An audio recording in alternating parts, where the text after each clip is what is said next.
So, let's move right into Smetana. Smetana was a Czech composer. There's his dates up there, a picture of him. I always like to put a face on these composers that we find out about, because it's makes them a little more human and less a name in the book.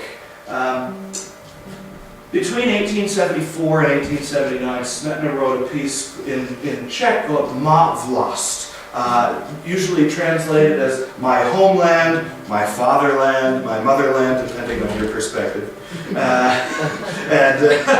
or my country. I tend to prefer homeland because it's gender neutral and still quite descriptive. It's a setting of 6 symphonic poems. Each of them describes either a place or a legend, a Bohemian Czech legend. We're concerning ourselves with the second movement, but I want to talk very briefly about the first movement. Very important motive.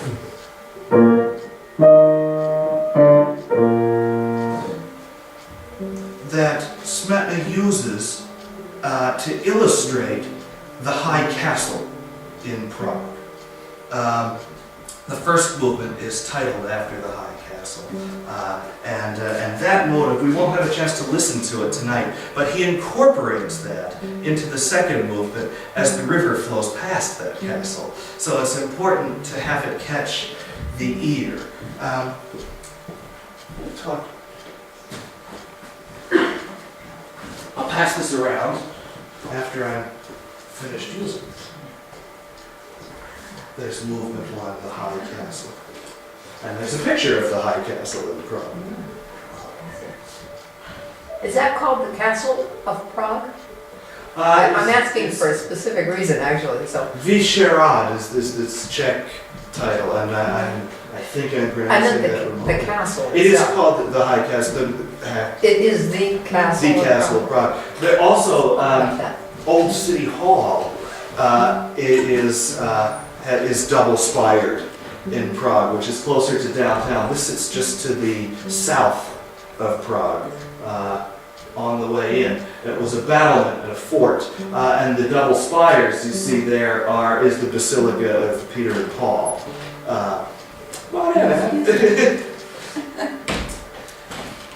So let me just play. We have some time. We can make some time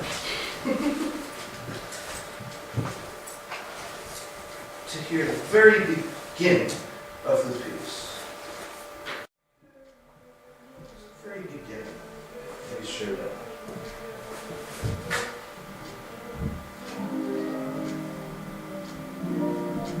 There's that.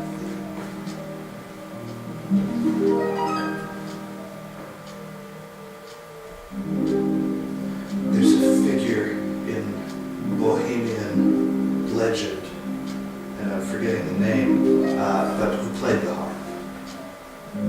Legendary character in the folklore of Bohemia who was noted for carrying his harp. So, Smetana was chosen to sing this thing.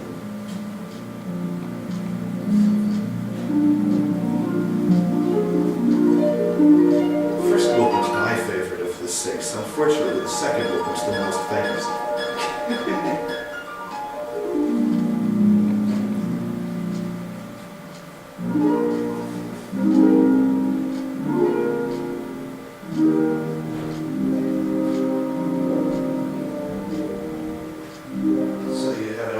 For what that theme is, and of course it develops.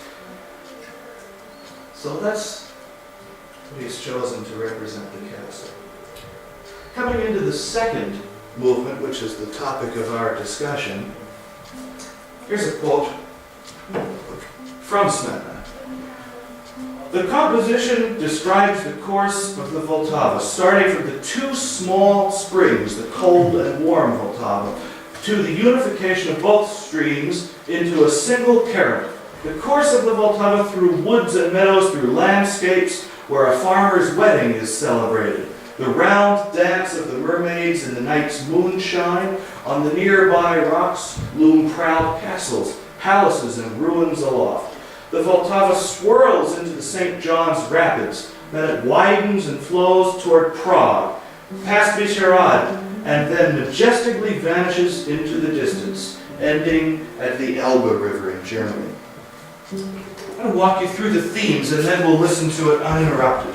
You'll hear the piece start with 2 flutes, each flute representing one of the 2 small springs, the warm and the cold. So you'll hear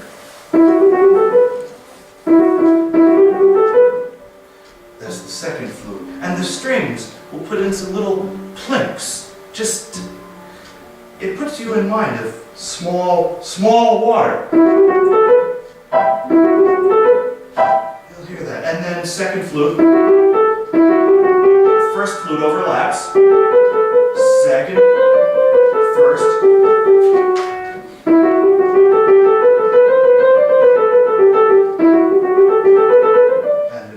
And develops with the strings plinking a little more as the current picks up speed. So you'll hear the 2 sources come together in the flutes at the very beginning. And then you'll hear a theme. It's the theme that Smetana gives to the river.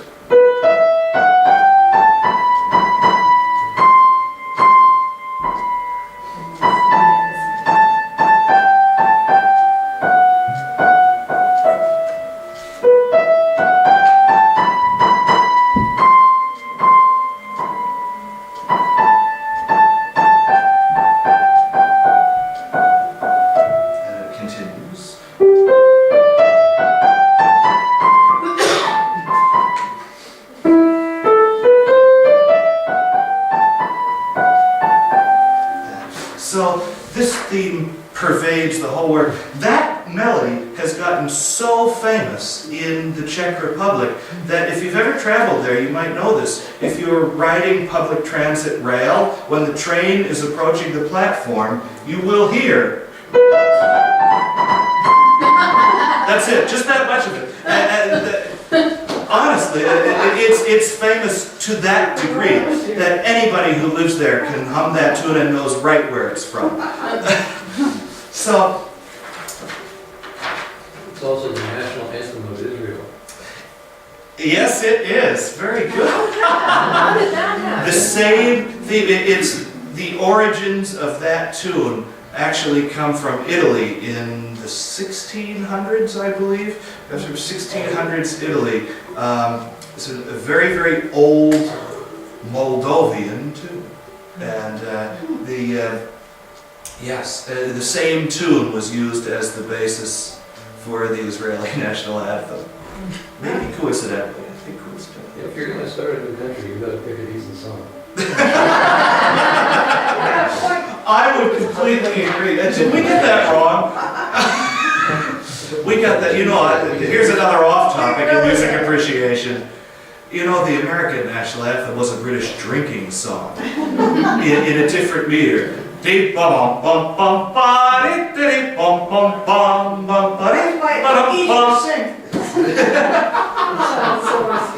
Yeah. So the next thing that happens is we see a hunt in the woods. You'll hear the horns. Let's see.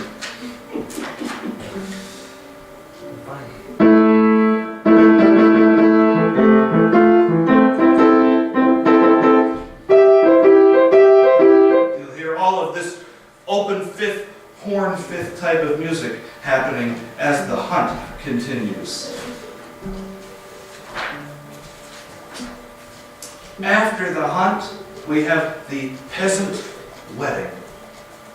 The hunt subsides, and it eventually subsides down to just a single note in the violas. And the second violin. This E. And then this new theme emerges.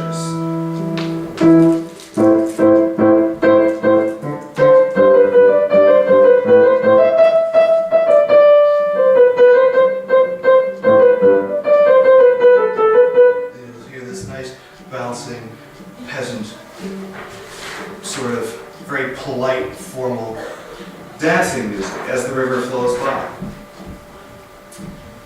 Next my absolute favorite, Moonlight, on the river, where you'll hear the strings playing up very high.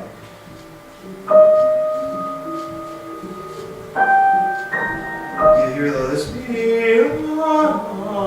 you'll hear, and you'll hear in the woodwinds at that time, you'll hear all of this moving around as the mermaids and the nymphs, as they were, have their dance.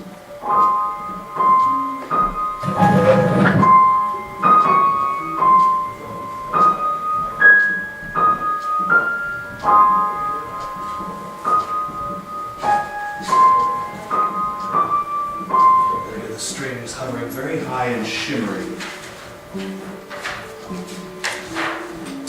After that, the river comes back. You'll hear the woodwinds start to exaggerate the dance. This beep, beep, ba-bum, ba-bum, the round dance rhythm. And then the river comes back and you'll hear, again at daylight. And then we come to the St. John Rapids, where you'll hear the strings running up and down as water churning, and you'll hear the horns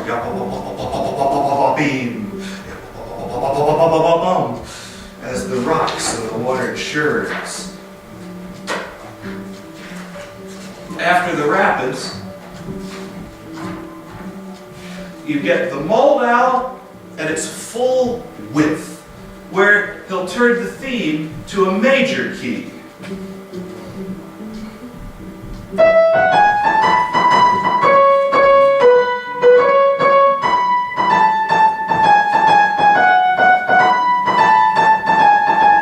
So what we heard before,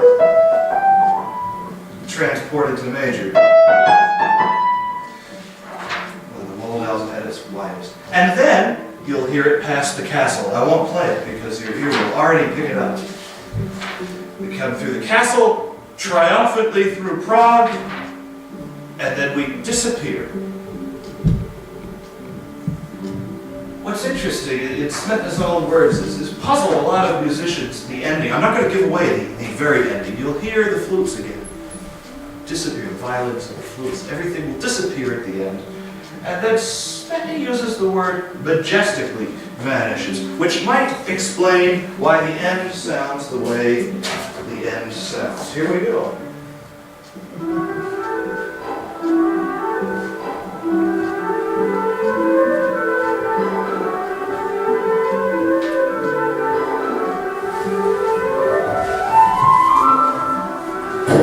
This is the City of Prague Philharmonic. I thought it was appropriate.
flows away.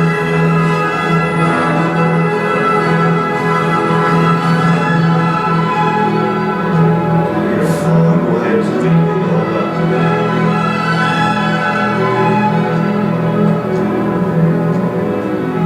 That's what the two rivers meet.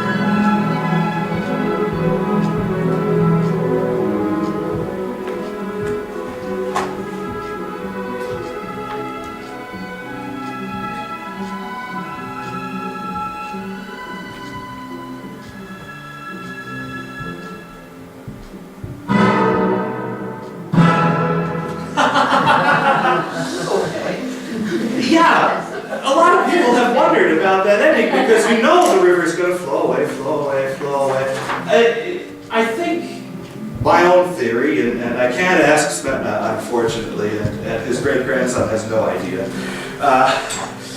I think that that's Smetana's way of saying that it doesn't just die. The river doesn't just dry up somewhere. And Smetana, he was very, very close in his heart to his country, to his nation, to the land. His most famous work, arguably, this and the opera, The Bartered Bride, which is also rooted in Czech folklore, Bohemian folklore. So I think that this little tag on the ending is Smetana saying that the river makes it to the sea, and there's something very positive and triumphant at the end. But it does come as a bit of a shock when you're sitting in the concert hall. Can I ask you a question that's Absolutely. kind of silly? I guess, There are no right? such I've thing just as gotten silly curious questions. I now. haven't heard one yet. Which is the average musician who plays in a symphony orchestra Yeah. someplace, and this is what they're going to play tonight. Yeah? Does he know this when he plays? Does That's he a know very- that what this is about? That's a very good Or is question. he just trying to make beautiful music as a composer would? I can tell you that the musicians definitely know it's in E minor. Not everyone. Not everyone. A lot of people are looking at the raw material in front of them. A piece like this that's played so often, most musicians that are playing in symphonies will certainly know that it's a piece about a river that runs through Bohemia. Okay, so they would know. You would know that much. They would Not know. necessarily this great amount Parts of of it, detail. but- The conductor probably would, assumingly the conductor Would the conductor tell them that? Depends on the conductor. Yeah, usually. Sometimes. In an amateur orchestra, absolutely. In a professional orchestra, probably not. Because rehearsal time is so precious. And this is a piece that so many people have played that it's, and that actually brings up a greater point then. Can you still enjoy this piece equally without knowing this story? As opposed to knowing the story. And I would say absolutely. You could walk into a concert hall with knowing absolutely nothing about Smetana or this piece of music and hear it and be just as touched by it without knowing the story behind it on its own merits, I certainly think. I think it's fascinating to know the story behind it because it puts it in a context. You hear more. And you can hear more, exactly right. You can hear more of the detail in the piece.